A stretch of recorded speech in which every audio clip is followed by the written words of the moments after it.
Résultat du premier tour de l'élection présidentielle.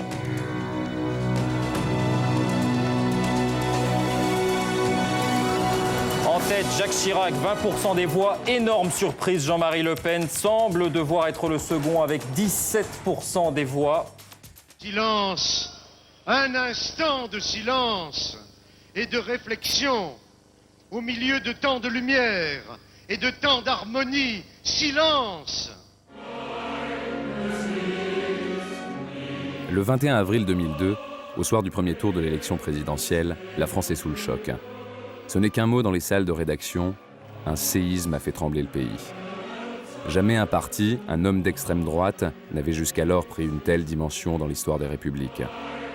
Pourtant, dès ses premières années, la Troisième République avait affronté un danger populiste, le général Boulanger. Après les élections de 1885, vous n'avez pas de majorité stable. Et c'est dans cette atmosphère-là qu'on va voir se dessiner un mouvement. Mais il faut qu'il y ait évidemment une solution pour que le mouvement prenne corps. Et la solution, c'est souvent un sauveur, un homme providentiel. Et cet homme providentiel, c'est le général Boulanger. Le général Boulanger, patriote, s'est aussi montré une certaine fibre sociale. En 1889, il rassemble de la droite ultra à l'extrême gauche tous les déçus d'un régime parlementaire, impuissant à résoudre la crise économique qui frappe la France. Après son renvoi de l'armée, il se présente à de multiples élections et emporte victoire sur victoire. L'apothéose, ça va être en janvier 89 à Paris. Le Paris radical, le Paris socialiste, le Paris ouvrier, le Paris communard va voter pour Boulanger.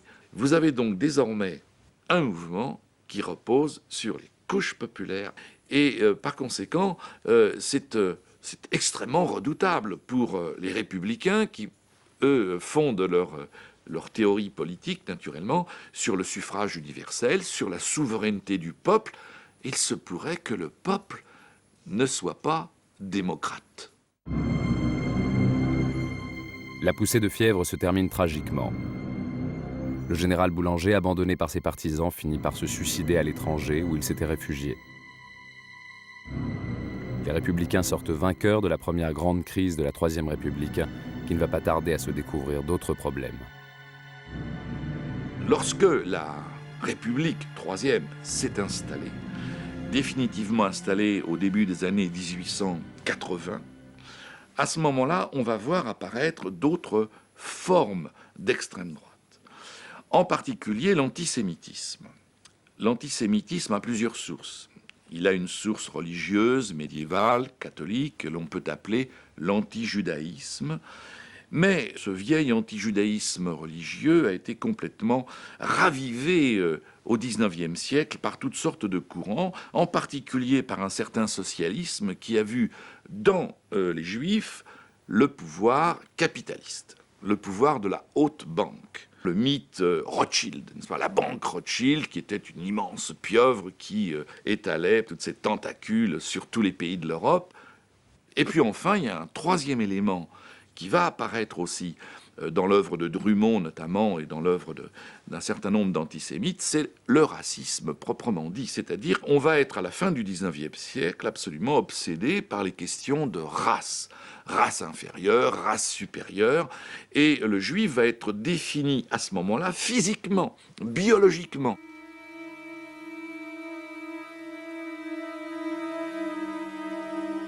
L'antisémitisme va atteindre, sous l'affaire Dreyfus, pendant l'affaire Dreyfus, des proportions qu'on n'avait jamais connues, car il n'est plus seulement dans les journaux, dans les livres, il est dans la rue.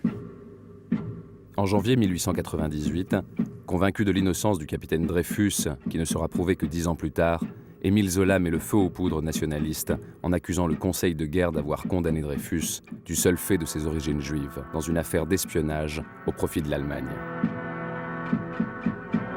Ces attaques contre les plus hautes autorités de l'armée française mobilisent les ligues patriotiques, les ligues antisémites et une partie du clergé catholique. Tous se déchaînent contre le camp des Dreyfusards et des scènes d'émeutes antisémites éclatent dans toutes les grandes villes de France. À Alger, elles prennent l'allure de véritables pogroms contre les juifs algériens qui sont battus à mort par dizaines dans la rue. Cet épisode va avoir une suite électorale, politique importante, puisque Édouard Drumont, celui qu'on appelle le pape de l'antisémitisme, celui qui est l'auteur de la France juive, Édouard Drumont va se faire élire à Alger, député, en 1898. Et autour de Drumont, il va y avoir un certain nombre de députés qui vont constituer un groupe antisémite, explicitement, n'est-ce pas? Groupe antisémite à la Chambre des députés de la République française. C'est alors que l'on voit se développer un mouvement d'extrême droite qui prend un nouveau nom, le nationalisme. Qu'est-ce que c'est que le nationalisme? Eh bien, d'abord, ce n'est pas un parti. Il y a plusieurs groupes, des ligues. Il y a la Ligue antisémitique, la Ligue des patriotes des Roulèdes, il y a la Ligue de la patrie française, etc. Il y a plusieurs mouvements comme cela qui sont évidemment occupés de l'affaire Dreyfus, qui sont contre la révision, qui jugent que Dreyfus est bien coupable. Certains, du reste, pensent que même s'il était innocent, il ne faudrait pas réviser ce procès parce que on mettrait en péril l'autorité de l'armée, et l'armée, c'est vraiment la défense de la nation. L'armée doit être au-dessus de tout soupçon. Ce qu'il faut, par conséquent, disent les nationalistes, c'est rétablir l'autorité. Alors, ils ont des solutions qui ne sont pas les mêmes, tous. Par exemple, vous avez les monarchistes qui veulent toujours la restauration monarchique. Mais vous avez des gens comme des Roulettes qui veulent une république autoritaire et plébiscitaire, fondée sur le peuple. Mais ils ont en commun un ennemi, la République parlementaire, la République libérale, la République des bavards, la République des causeurs, ceux qui ne sont pas capables de, précisément, prendre en main les destinées de la nation et, lorsqu'il y a une guerre possible, de prendre en main la défense du territoire. En 1899, Paul Déroulède, ancien officier de la guerre de 1870 et anti-dreyfusard, est convaincu que l'union du peuple et de l'armée permettra d'en finir avec le régime parlementaire dont il dénonce les faiblesses. Il croit pouvoir entraîner le général Roger à l'assaut de l'Élysée, mais l'armée, si elle n'est pas républicaine, est du moins légaliste, et le général refuse l'aventure. Tous les putschistes vont être arrêtés, il y aura un procès. Mais le procès de Déroulède, tout de même, vous vous rendez compte, c'est quelqu'un qui tente un putsch. Eh bien, le procès qui a lieu en cour d'assises voit la majorité du jury populaire de cour d'assises, innocenter Déroulède qui sort du tribunal libre. Déroulède ne faisait pas le poids, comme on dit, n'est-ce pas, pour être un vrai leader national. Et parmi les autres chefs du nationalisme, aucun ne s'est véritablement dégagé, comme ça avait été le cas de Boulanger ou comme c'est le cas de Jean-Marie Le Pen au XXe siècle. Si elle n'a pas de véritable chef, la droite nationaliste a des penseurs, Maurice Barrès et Charles Maurras. Ce dernier va jeter les bases théoriques d'un courant de pensée, le nationalisme intégral, une doctrine fondée sur une attitude de refus de la démocratie, accusée de rendre impuissante la nation. Passant facilement de l'épée à la plume pour ferrailler contre la République, il va disposer d'une tribune avec la fondation du quotidien L'Action française en 1908. Pendant près de 40 ans, le journal va demeurer, malgré des courants antagonistes et des polémiques internes, le point de passage de toutes les familles d'extrême droite. Maurras est d'abord un nationaliste.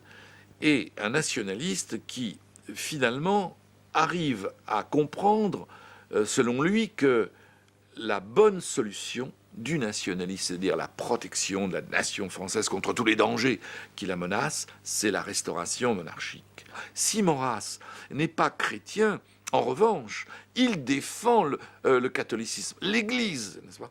Alors, il déteste les évangiles qui ont été écrits, n'est-ce pas, par 4 juifs obscurs. Bon, ça ne l'intéresse pas. Mais ce qu'il aime, c'est évidemment l'ordre. La France, fille aînée de l'Église, est avant tout une nation catholique.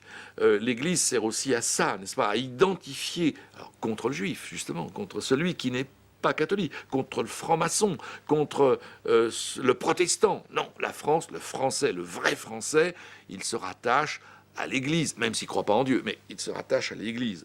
Après la guerre, l'Action française, du même coup, a connu son apogée. En 1918, en effet, elle est reconnue, et son journal est reconnu comme un des grands journaux patriotes, nationalistes.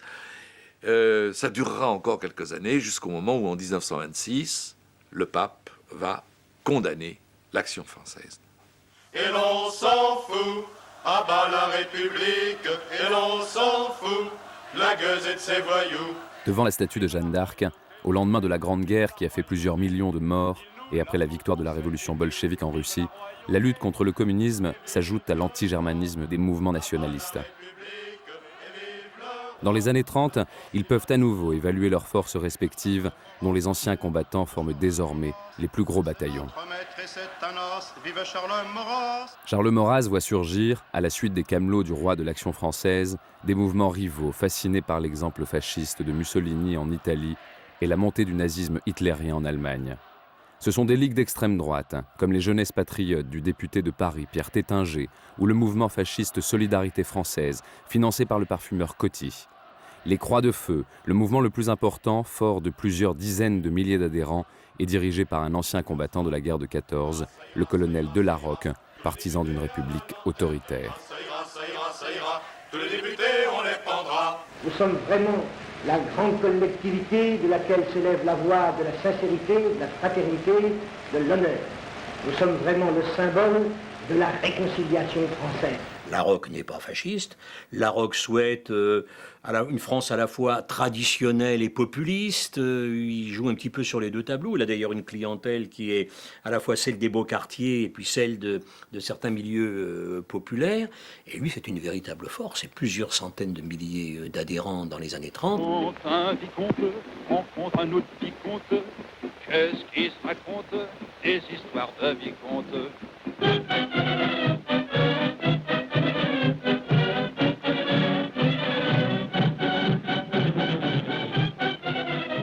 Dans La vie est à nous, Jean Renoir, qui réalise un film pour le Parti communiste, épingle, abusivement, le colonel Delarocque comme fasciste, en tournant en dérision son goût pour les parades militaires.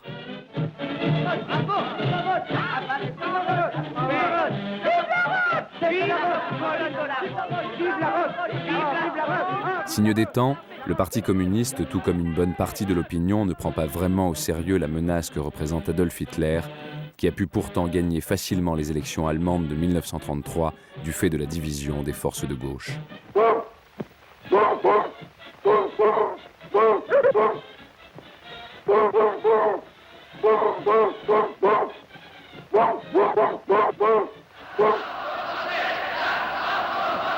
En revanche, l'opinion s'enflamme au début de 1934, avec le scandale financier et politique provoqué par l'affaire Stavisky. L'ensemble de la presse d'extrême droite, Action française en tête, tire quotidiennement à boulet rouge sur la République parlementaire. Au quartier latin, fief des étudiants royalistes, on manifeste pratiquement jour après jour jusqu'au 6 février, où aux côtés de l'ensemble des ligues d'extrême droite, la Fédération des contribuables et les associations d'anciens combattants appellent à manifester contre le régime devant l'Assemblée nationale. Les ligues dures, elles sont place de la Concorde. Et elles, leur but est clair, c'est de traverser le pont, peut-être, on ne sait pas, envahir le Palais Bourbon. Les combattants et les contribuables, ils descendent l'avenue des Champs-Élysées, artère traditionnelle de la manifestation de droite, ils descendent les Champs-Élysées, mais ils tournent à gauche, ils ne tournent pas à droite. Ils vont prendre le métro à la Madeleine, ils retournent vers les grands boulevards. Quant à Larocque et ses Croix de Feu, qui sont les plus organisés et les plus nombreux, ils attendent les ordres du chef. Et les ordres du chef, c'est de ne rien faire. C'est-à-dire, Larocque se mouille pas. Larocque n'a jamais souhaité renverser la République. Il veut changer la République, il veut créer une République à la fois paternaliste, sociale chrétienne, et à la fois sociale et traditionnelle. Mais il ne veut pas renverser la République, donc ne donnera pas l'ordre de marcher sur le Palais Bourbon. Restent donc les plus durs. Alors les plus durs, ils tentent de franchir. Ça tourne à l'émeute et surtout ça tourne au massacre. Enfin, au massacre, il y a quand même une dizaine de morts, la police tire. Mais voilà, c'est ça le 6 février. Et le lendemain, elle est interprétée par les antifascistes comme un putsch fasciste et par les manifestants comme quelque chose qui aurait pu réussir si le traître Larocque n'avait pas abandonné la partie au dernier moment. Pendant qu'on enterre les victimes des émeutes du 6 février, l'extrême droite rumine sa défaite. Faute de chef à la hauteur, et malgré une mobilisation qui avait regroupé des centaines de milliers de personnes, elle a perdu dans la rue une occasion qui ne se reproduira plus. D'autant que la réaction des forces de gauche met un terme au mythe du renversement de la République.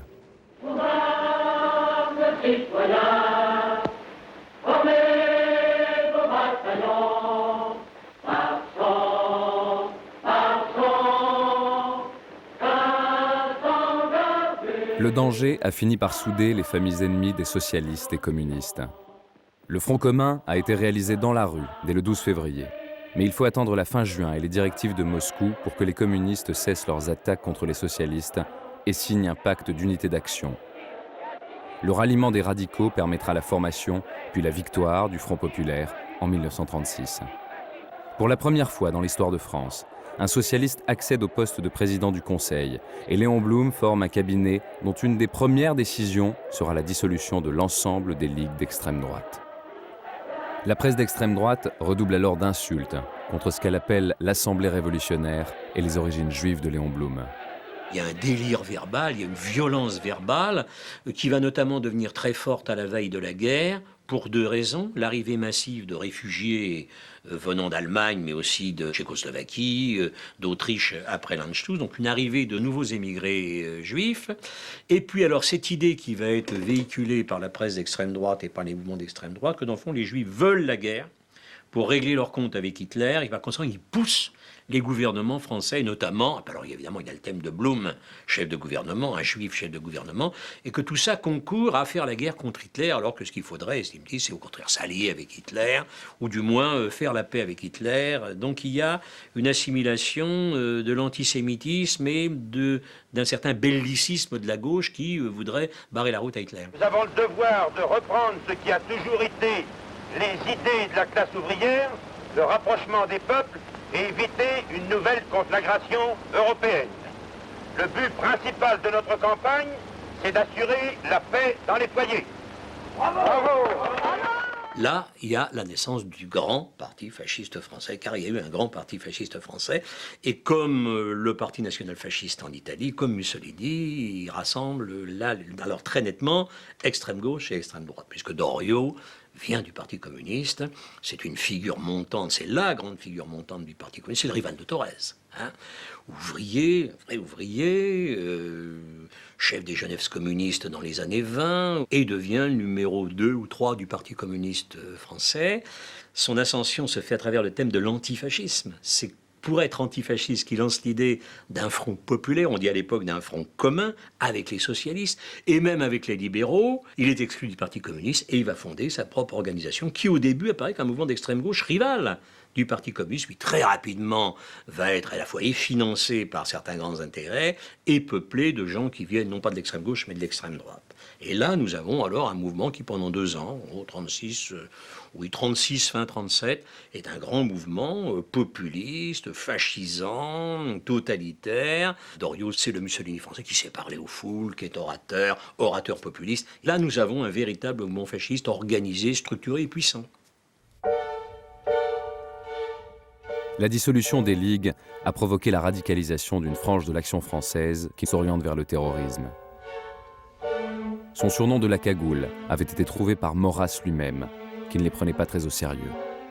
À Paris, rue de Presbourg, l'immeuble de la Confédération Générale du Patronat Français est en partie détruit par l'explosion d'une machine infernale.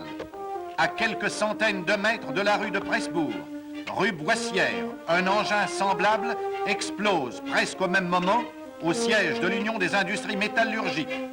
2 agents de police ont trouvé la mort dans ce double attentat. Ce sont des gens qui viennent beaucoup de l'action française, mais qui trouvent que l'action française, c'est trop mou, quoi. Donc ils ont créé le comité secret d'action révolutionnaire. Et ils ont eu alors des relations très étroites avec le fascisme italien, dans un but qui était bien précis, qui était un but de coup d'État, un but de putsch. Donc il y a eu effectivement un complot de la cagoule qui a été révélé, il y a eu un procès donc de ces cagoulards. Donc on peut dire d'eux que dans cette espèce de kaléidoscope, de monde qu'est l'extrême droite française de l'entre-deux-guerres, eux, alors, véritablement, visaient la prise du pouvoir à la suite du désordre. Ce dont des gens, la cagoule, il représente, je dirais, le monde des châteaux et le monde des techniciens de haut vol. Ils se recrutent beaucoup dans le milieu des anciens polytechniciens et chez Michelin. Cette fois-ci, c'est un danger bien réel que Jean Renoir avait mis en scène de façon prémonitoire, en montrant la haute société fasciste se défouler au pistolet sur les effigies des ouvriers communistes. Bravo, Gontran, c'est inouï. Oh, étonnant. Ah, ce Gontran, il descend son salopard à chaque coup. Oh, il passera sûrement chef de section. La charge est à peine caricaturale, et l'extrême violence en actes comme en paroles qu'elle annonce sera hélas vérifiée bientôt dans les faits. Pourquoi il n'y a pas eu de fascisme en France? Pourquoi il n'y a pas eu de fascistes? Il y a eu des fascistes en France. Mais pourquoi il n'y a pas eu de véritable menace fasciste, de prise de pouvoir par les fascistes? C'est que la France n'a pas connu une crise catastrophe comparable à celle qui s'est passée en Allemagne et en Italie. L'autre chose, c'est que la culture républicaine, le modèle républicain, l'école républicaine a fait son travail. La très grande majorité des Français est attachée aux institutions républicaines. Et même ceux qui veulent un changement, les nationalistes de tendance bonapartiste, césarienne, ils ne veulent pas renverser la République, ils veulent muscler la République. Une espèce de nationalisme jacobin proche du consulat, enfin une république consulaire. Donc ceux qui veulent véritablement renverser le régime pour établir un pouvoir de style fascisant, ils sont très peu nombreux. Et ça, à mon avis, ça explique à bien des égards que la France ne bascule pas dans le fascisme avant 1940, ou ne bascule pas dans un régime d'extrême droite en 1940. Vous allez me dire, mais oui, 1940, il y a Pétain qui arrive. La défaite de juin 1940 va propulser le maréchal Pétain au pouvoir et permettre à l'extrême droite, pour la première fois, de transposer dans la réalité ses idées politiques dans la situation tout à fait exceptionnelle de l'occupation de la France par les armées nazies. Le chef de l'État va s'entretenir de la reconstruction de l'Europe avec le Führer chancelier dont les paroles d'accueil rendront hommage à sa valeur, à son courage, à sa sagesse. Le vainqueur de Verdun ici rend la France à la vie européenne. Il a donné aux Français le droit d'espérer. Chacun de ces actes leur dit « Nous avons à restaurer la France, suivez-moi ». Ce monsieur de 84 ans, Philippe Pétain, le vainqueur des Verdun, va apparaître comme une sorte de guérisseur de la France, capable de résoudre la très grave crise d'identité nationale qui secoue la France et les Français après la défaite militaire. Et quelle défaite militaire de l'été 40.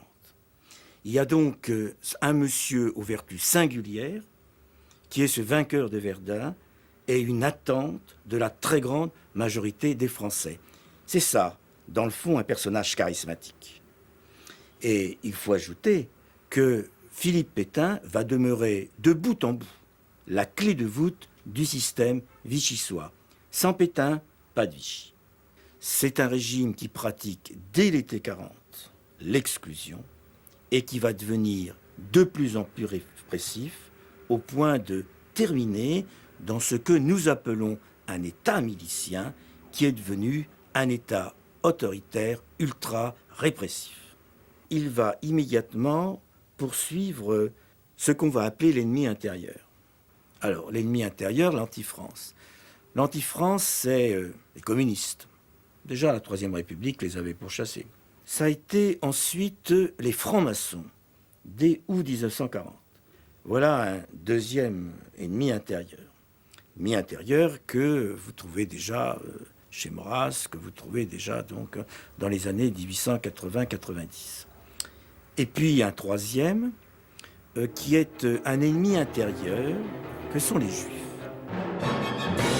Après avoir promulgué un statut des Juifs, Vichy durcit en 1942 les lois antisémites. Beaucoup de Juifs se voient retirer la nationalité française et enfants comme parents, 300 000 Juifs sont traités en parias. Marqués d'une étoile jaune, ils vont être raflés, internés, puis déportés vers les chambres à gaz du Troisième Reich.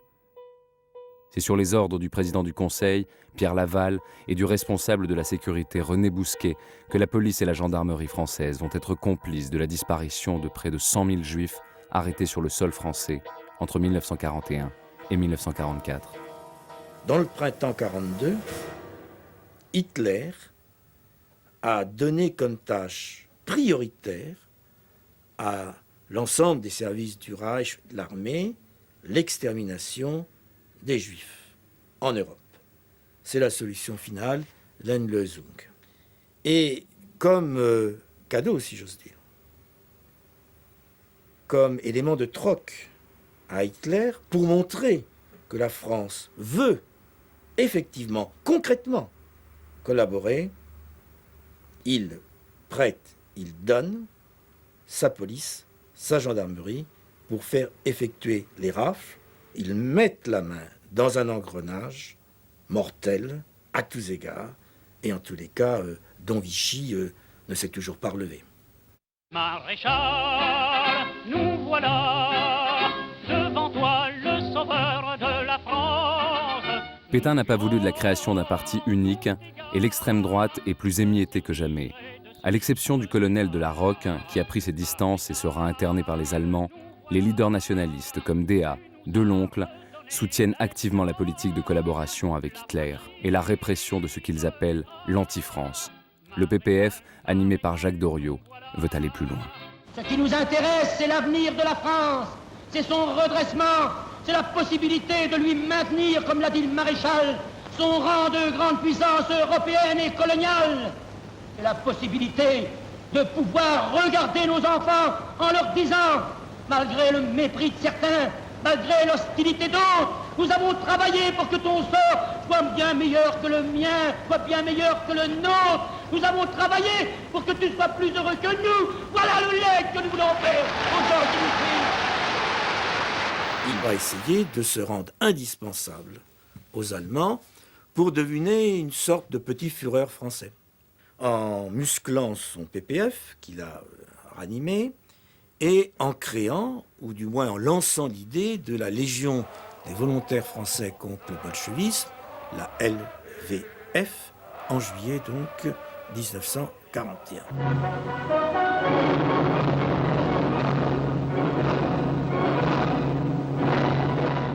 La lutte qui est ouverte contre le bolchevisme doit se terminer par son écrasement. Sans l'écrasement du bolchevisme, pas d'Europe. Ça veut dire mériter notre place dans l'Europe nouvelle, dans l'Europe que va créer la victoire allemande, que va créer le Führer. Donc il faut donner notre sang. Il ne faut pas se contenter de petites parlottes, comme se passe à Vichy. Gentil Vichy, mais réactionnaires, ne comprennent pas ce qui se passe. Ils ne comprennent pas que c'est quand même un combat fondamental pour la culture, pour l'Europe, pour des décennies qui vont suivre. Donc, on s'engage militairement. La caravane précédée d'une automitrailleuse se dirige vers les points d'appui défendus par un des bataillons de la Légion des volontaires français. L'ambassadeur salue les légionnaires au nom du maréchal chef de l'État et au nom du gouvernement français. Les volontaires, revêtus de l'uniforme européen, portent fièrement au bras l'écusson français qui les distingue de leurs camarades allemands et leur évite de passer pour des mercenaires. Un adjudant porte sur la poitrine de nombreuses décorations françaises, témoignage de son courage et de sa valeur.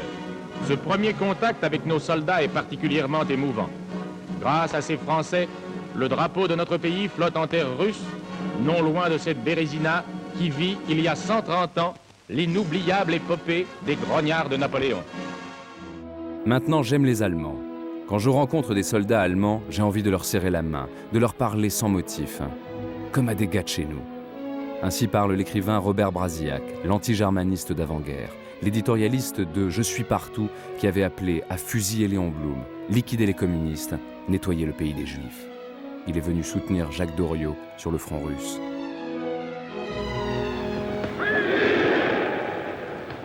Miliciens, Sur le front intérieur, Joseph Darnan, l'ancien cagoulard, a remplacé à la direction de la sécurité intérieure René Bousquet, jugé trop mou.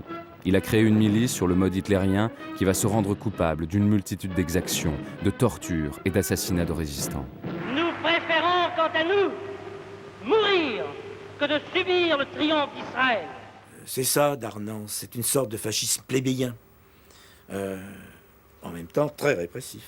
Très répressif contre les communistes, ça va sans dire, mais aussi contre les non-communistes. C'est pourquoi les Allemands ont toujours protégé Darnan. Il va ensuite essayer d'entrer à la division SS Charlemagne. Il partira avec la milice outre-Rhin. Il sera pris, jugé, condamné, fusillé. et voici Darnan, le tueur, l'homme de la milice, L'assassin des patriotes est là, timide comme un garçon bouché qui se sent les mains rouges. Il s'asseyait à la table des ministres, auprès du maréchal Pétain qui n'ignorait rien de lui, ni son accord avec Hitler, ni son activité criminelle. Doriot, tué sur le front, ne pourra pas être jugé. Brasillac, condamné à mort, sera fusillé. Maurras, qui a dénoncé les Juifs et soutenu sans faille la politique de collaboration, est jugé à son tour. Il est condamné à la prison à perpétuité. Et il a cette phrase à la fois superbe et significative que c'était la revanche de Dreyfus. Pétain est-il coupable? Quel sera le sort de Pétain? Les jurés ont parlé. Oui, Pétain est coupable. Oui, Pétain mérite la mort. Le maréchal Pétain verra sa condamnation commuée en détention à perpétuité. Pierre Laval sera, lui, condamné à mort et exécuté. D'autres procès vont suivre. 1500 condamnations à mort et 44 000 peines de prison sont prononcées. Les procès ayant eu lieu avant la libération des camps d'extermination, les faits se rapportant aux rafles et à la déportation des Juifs n'ont pas été jugés. À la fin des années 40, l'extrême droite collaborationniste est décimée pour de longues années. Il va falloir attendre les débuts des guerres coloniales, en particulier l'Indochine, pour que cette extrême droite commence, timidement d'abord avec l'Indochine, à relever la tête, et puis bien sûr avec l'Algérie, à refaire surface en se posant comme les grands défenseurs de la nation française menacée, à la fois par le communisme, par l'islam, par le fanatisme. Et là, on retrouvera bien sûr cette vieille extrême droite française qui va pouvoir se déployer à nouveau sur l'ensemble de l'échiquier politique et sortir de sa clandestinité. En Algérie, après la poussée de terrorisme, les opérations se poursuivent méthodiquement dans l'Aurès, devenu le centre d'action et de défense des nouveaux Fellagas. Divers accrochages dans les environs d'Aris et de Fumtoub ont mis entre les mains des parachutistes plusieurs groupes de hors-la-loi. C'est la France. C'est pas une colonie lointaine comme l'Indochine. Hein. C'est pas le Maroc, c'est pas le Sénégal. C'est la France. Ce sont des départements français. Donc il s'agit de défendre l'unité de la France menacée. Et c'est ce qui va permettre, disons, à cette droite ultra de s'avancer. D'abord en 1956 avec les élections, fin de l'année 55, début de l'année 56. La campagne électorale pour l'élection du remplaçant de M. de Moreau-Diaferry dans le premier secteur de la Seine s'est achevée sur une note pour le moins houleuse.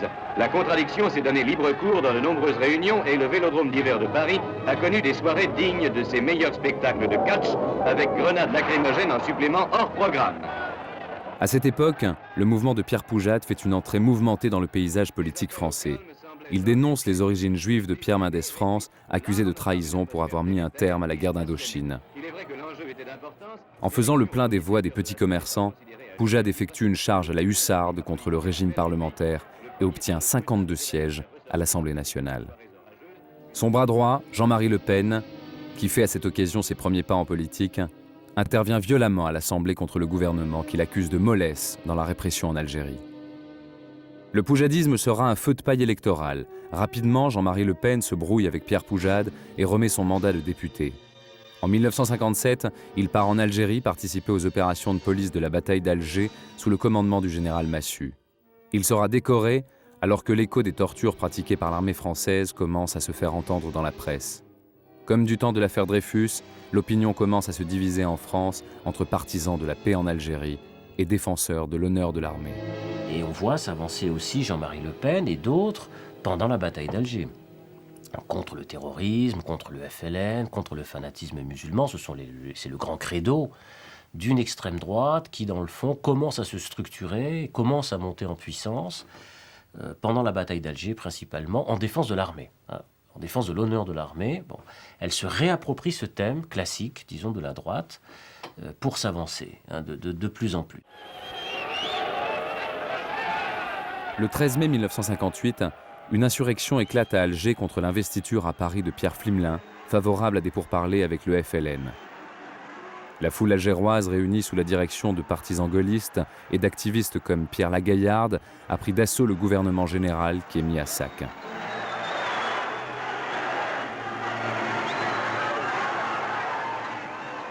Les généraux Salan et Massu laissent faire.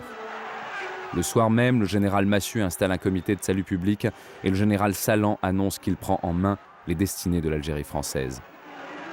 Sous la menace de la guerre civile, la 4e République s'effondre. Après d'ultimes consultations dans son hôtel parisien, le général de Gaulle va se présenter à la vestiture de l'Assemblée nationale, qui connaît des heures d'une exceptionnelle gravité. Le général de Gaulle va instaurer l'année suivante le régime présidentiel de la 5e République. 18 mois plus tard, les mesures qu'il avance pour trouver une solution au drame algérien vont décevoir les partisans de l'Algérie française. Fondamentalement, ce qui va ouvrir et dégager un champ politique à l'extrême droite française, c'est la position du général de Gaulle sur la question algérienne. C'est ça qui va lui permettre de réexister à nouveau en France de manière beaucoup plus importante. Pourquoi ? Bien, parce que le général de Gaulle était précisément ce personnage qui occupait l'ensemble du champ des imaginaires dans la défense de la nation, du résistentialisme politique, et y compris de la défense de l'Empire, et donc de l'Algérie française. De Gaulle était sur cette position-là. Et puis tout d'un coup, le 16 septembre 1959, il fait une déclaration où il passe sur une autre position politique, c'est-à-dire l'autodétermination pour l'Algérie. Je considère comme nécessaire que ce recours à l'autodétermination soit proclamé aujourd'hui. C'est à ce moment-là que l'extrême droite française sort du bois vraiment. C'est-à-dire qu'elle s'affirme publiquement très très vite, quelques semaines, quelques mois après. Elle organise à Alger ce qu'on appelle les barricades en janvier 1960. Et là, on a en germe la constitution de l'OAS, l'organisation de l'armée secrète. Les têtes de l'insurrection d'Alger sont un célèbre cafetier de Bab el-Oued, Joe Ortiz et Pierre Lagaillarde. À Paris, le général de Gaulle se fait voter des pouvoirs spéciaux et affirme qu'il ne reviendra pas sur l'autodétermination. Patriotes ont conscience de sauver l'avenir des musulmans, de l'Algérie, de la France, de l'Occident et du monde libre contre les menées du communisme international.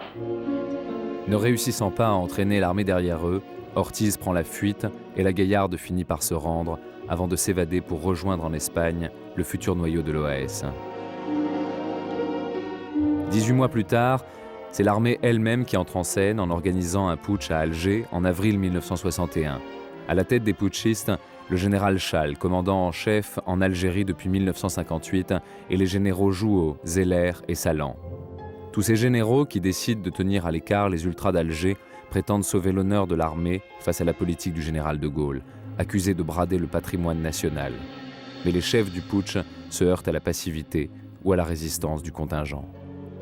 Ce pouvoir a une apparence, un carteron de généraux en retraite. Il a une réalité, un groupe d'officiers partisans, ambitieux et fanatiques. Il faut savoir que d'ailleurs au lendemain du putsch d'avril 1961, près de 800 officiers supérieurs de l'armée française ont été exclus des rangs de l'armée, ce qui est un chiffre énorme, qui ont été cassés. Des officiers supérieurs, je ne parle pas hommes de troupes, parachutistes, commandos d'élite, etc. Il y a eu plusieurs milliers de personnes qui ont été radiées des cadres de l'armée française, mais je parle des officiers supérieurs. Une espèce d'épuration qui a eu lieu après le putsch. Les généraux Salan et Jouot ont rejoint l'organisation de l'armée secrète qui rassemble les officiers putschistes et les activistes d'Alger. Alors que se négocie à Évian l'indépendance de l'Algérie, l'OAS se lance dans une politique de terre brûlée. Elle organise quotidiennement des attentats qui frappent la population musulmane et les symboles économiques de la présence française. Elle procède aussi à l'exécution sommaire de pieds noirs progressistes qu'elle considère comme des traîtres. Presque un an après l'attentat OAS qu'il avait visé sur la route de Chaumont, le général de Gaulle a une nouvelle fois servi de cible à ses adversaires déterminés. Dans la nuit, aussitôt après l'attentat du Petit Clamart, nos reporters ont suivi les premiers pas de l'enquête. Près des buissons qui avaient abrité les tueurs... Le commando de l'attentat manqué est arrêté et son chef, le colonel Bastien Thierry, est fusillé. La défaite de l'OAS sonne la fin de la guerre d'Algérie qu'un référendum approuve en métropole à 90% des votants. La grande majorité des pieds noirs, 900 000 sur 1 million d'Européens établis en Algérie, émigrent alors dans des conditions tragiques. Le traumatisme restera indélébile. Ce qu'il faut savoir, c'est qu'énormément d'Européens d'Algérie votaient à gauche avant 54-55. Des quartiers entiers, comme d'Alger, comme Bab el-Oued, par exemple, étaient des municipalités communistes. Or, la guerre, l'engrenage, toute une série de facteurs qui seraient très longs d'expliquer ici, fait que il y a un glissement quasiment communautaire. Hein. Un abandon des positions de classe, un abandon de l'imaginaire communiste et un glissement sur des positions nationalistes, c'est-à-dire en défense de l'Algérie française. Hein. C'est ça qui détermine leur posture principale. Or, certains, beaucoup même, sont des gens de gauche, sont des anciens communistes, ce sont des communistes ou des socialistes qui vont basculer à l'OAS. Ils vont donner ce nouveau visage à l'extrême droite française qui va rebondir dans les années 80 dans la lutte contre l'immigration algérienne, dans le fond, parce qu'ils retrouvent les accents de la bataille qu'ils avaient menée 20 ans auparavant, au moment de l'Algérie française.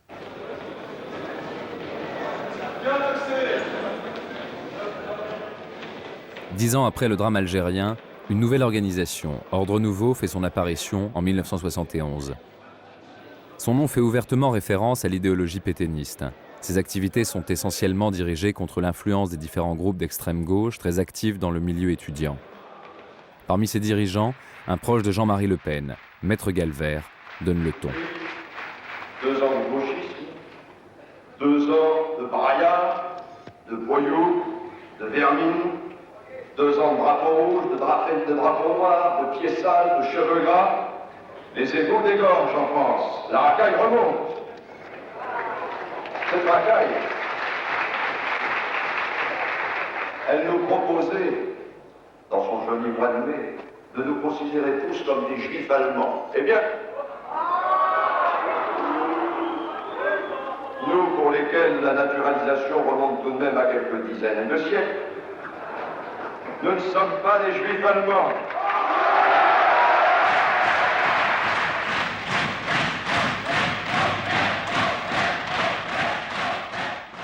À la fin des années 60, l'extrême droite est à la recherche d'un nouveau combat, mais elle n'arrive pas à le trouver. Or pourtant, ce qui va se passer en mai 68 en France aurait pu être l'occasion d'un retour.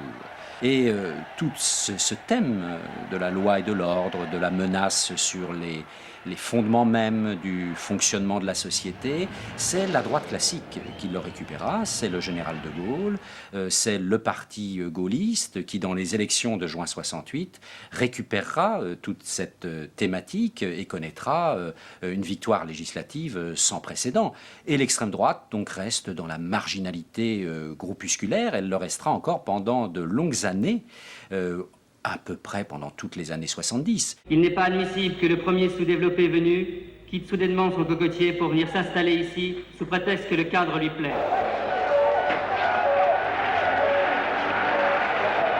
La racaille nazie! Je suis à Paris et je ne veux pas de nazis ici. En 1973, à la suite d'affrontements particulièrement violents avec les contre-manifestants d'extrême gauche qui attaquent systématiquement ces meetings, Ordre Nouveau est dissous par le ministre de l'Intérieur. Battu dans la rue, l'extrême droite est dans une impasse. Cette extrême droite va éprouver le besoin de rassembler plusieurs des familles de l'extrême droite. Et ça va se faire par la création, en 1972, du Front National. Et on s'aperçoit, dès le départ, quand on regarde l'organigramme du Front National en 1972, qu'il y a là à peu près toutes les familles. Il y a quelques royalistes, il y a des nationalistes, il y a des néofascistes, il y a les héritiers d'Ordre Nouveau. Et d'ailleurs, le Front National, c'était avant tout pour Ordre Nouveau le souci de se donner un visage respectable. Et dans ce souci de respectabilité, d'intégration au jeu politique, ils vont aller vers un homme qui n'était pas parmi les leurs, ils vont aller vers Jean-Marie Le Pen. Et nous sommes la droite, oui. Nous sommes la droite populaire, qui est tentée sur les valeurs traditionnelles, qui à nos yeux ont fait les 2000 ans de notre histoire. Nous sommes de la droite sociale, qui ne sépare pas l'amour de la patrie de l'amour de son peuple. Nous sommes aussi la droite nationale, pour qui le culte de la patrie est la forme la plus élevée de la solidarité entre les hommes de notre peuple. Il ne faut pas oublier qu'en 1974, par exemple, Le Pen avait été candidat à l'élection présidentielle. Et il avait fait moins de 1% des suffrages exprimés. Donc on voit bien comment, au fond, ces combats de chapelle étaient des combats obscurs qui ne mobilisaient pas sur la scène électorale. Mais en revanche, en même temps qu'il y a ces combats obscurs, il se passe des choses sur le terrain idéologique. Et il y en a essentiellement deux. Il y a d'un côté, ça avait commencé d'ailleurs un peu avant, la divulgation de thèses qui sont des thèses négationnistes, qui prétendent revisiter l'histoire de la Seconde Guerre mondiale et qui débouchent sur de multiples interrogations et puis ensuite négations, en particulier de la dimension de l'Holocauste. Je ne dis pas que les chambres à gaz n'ont pas existé. Je n'ai pas pu moi-même en voir, je n'ai pas étudié spécialement la question, mais je crois que c'est un point de détail de l'histoire de la Deuxième Guerre mondiale. Mais vous mettez en doute... C'est un point de détail. Non, mais est-ce que 6 millions de morts. Est-ce que vous affirmez... Non, pardon. Je n'ai pas compris, mais... Non, mais 6 millions de morts, comment c'est Juifs. Oui. Dans la Seconde Guerre mondiale, vous considérez que c'est un point de détail? Non, c'est la question qui a été posée, c'est de savoir comment ces gens ont été tués ou non, n'est-ce pas? Oui, c'était pas un point de détail quand même. Si, c'est un point de détail, je veux dire de la guerre, oui. Enfin écoutez, est-ce que c'est... voulez-vous me dire que c'est une vérité révélée à laquelle tout le monde doit croire? Et puis il y a un deuxième courant que l'on va connaître dans les années 70, qui est un courant qu'on a appelé le courant de la nouvelle droite, grosso modo. Et qui est un courant où là, des auteurs, pas toujours négligeables d'ailleurs, vont entreprendre de renouveler un peu tout le corps d'idées de l'extrême droite traditionnelle. Ils vont pratiquer une modernisation, au fond, des différentes thématiques de l'extrême droite. On ne va plus parler de racisme, on parlera de culte de la différence. Donc, peu à peu, on rend certaines idées qui étaient des idées sulfureuses de l'extrême droite, on les rend peu à peu respectables. Certains tabous tombent et un certain type de discours qui pouvait paraître archaïque se présente sous un jour plus présentable. Ça existe les races, cher ami, ça existe, voyez-vous. Il y a des noirs, il y a des jaunes, il y a la race kabyle, la race arabe, enfin bref, ça existe, oui. Vous croyez pas? Alors je crois que cette espèce d'inhibition sémantique qui consiste à considérer ce mot, c'est confondre le racisme et la race. Et il me semble, oui, non, vous ne croyez pas? Vous ne croyez pas qu'il y a une race juive? Le caractère incendiaire de la thématique de Le Pen naît dès les années 84-85.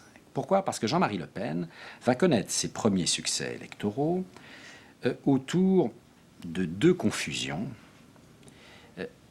extrêmement dangereuses à manier. Il va d'abord dire aux Français: l'immigration est à l'origine du chômage. Ce sont les premières affiches de Le Pen en 84. Donc il va désigner un bouc émissaire en chair et en os aux Français, à ce qui ne va pas. Les immigrés sont responsables du chômage, les immigrés sont responsables de la délinquance. Alors là, il va redécouvrir quelque chose que l'on connaît dans l'histoire depuis extrêmement longtemps et que l'historien de l'antisémitisme, Léon Poliakov, appelle la causalité diabolique. C'est-à-dire, Poliakov dit, quand on regarde l'histoire, il y a toujours de grands tribuns populistes, démagogues, qui n'hésitent devant rien pour expliquer ce qui ne va pas dans une société. Et qui disent toujours, si ça ne va pas, c'est à cause d'eux.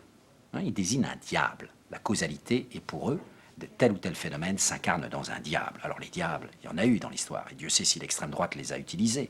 Les francs-maçons, les juifs, les étrangers, les cosmopolites, les technocrates, les intellectuels qui perdent leur temps, etc. Il est temps de chasser du pouvoir les menteurs, les corrompus, les voleurs. Il est temps que le peuple fasse entendre sa voix et exprime sa volonté. À bas la République, République des ripoux. À nouveau sous la statue de Jeanne d'Arc, au lendemain du premier tour des élections présidentielles de 2002, la foule célèbre le 1er mai le succès électoral de Jean-Marie Le Pen qui vient d'obtenir 17% des suffrages exprimés. Dans une campagne très policée et relativement modérée, il a réussi à capter un nouvel électorat en s'adressant à l'ensemble des mécontents. Il ne faut pas oublier que Jean-Marie Le Pen est depuis maintenant de longues années le premier candidat en milieu ouvrier. Alors que jusque dans les années 70, la classe ouvrière française était le bastion de la gauche. Par exemple, la dernière élection, mais Jean-Marie Le Pen est très nettement devant tous ceux qui se réclament du combat de la classe ouvrière, à l'extrême gauche, au Parti communiste ou ailleurs. Donc il y a bien là, si vous voulez, le symptôme des souffrances, des difficultés de cette France industrielle à rentrer dans un autre âge. Ça, c'est le premier terrain. Le deuxième terrain, c'est le terrain de ce que j'appellerais les inquiétudes de toute une série de milieux sociaux en France par rapport à l'ouverture de nos sociétés. Il y a là toute une série de milieux, en effet, qui disent au fond, nous sommes inquiets. Nous sommes inquiets et il faut arrêter le mouvement. Donc ce camp de la société fermée est la base de la dynamique électorale du Front National. Et ça lui permet, vous voyez, de sortir, j'allais dire de l'électorat d'extrême droite, mais l'électorat d'extrême droite au sens propre du terme, c'est très peu de choses. J'allais dire, pour arriver à 15, 16, 17, 18%, il faut bien d'autres électeurs. Et il a été beaucoup les chercher dans ces milieux inquiets de l'ouverture économique et sociale. Ainsi, l'histoire des républiques françaises est scandée par le danger toujours renaissant de l'extrême droite. Monarchiste, antisémite, boulangiste, nationaliste, fasciste ou populiste, elle se nourrit des crises, des peurs et des malheurs successifs de la nation et prend la posture de la vraie France et du vrai peuple contre la démocratie républicaine. Mais seule l'occupation étrangère en 1940 lui a permis un accès éphémère au pouvoir. Car si elle gouverne parfois mal, la République se défend bien, les citoyens en sont les garants.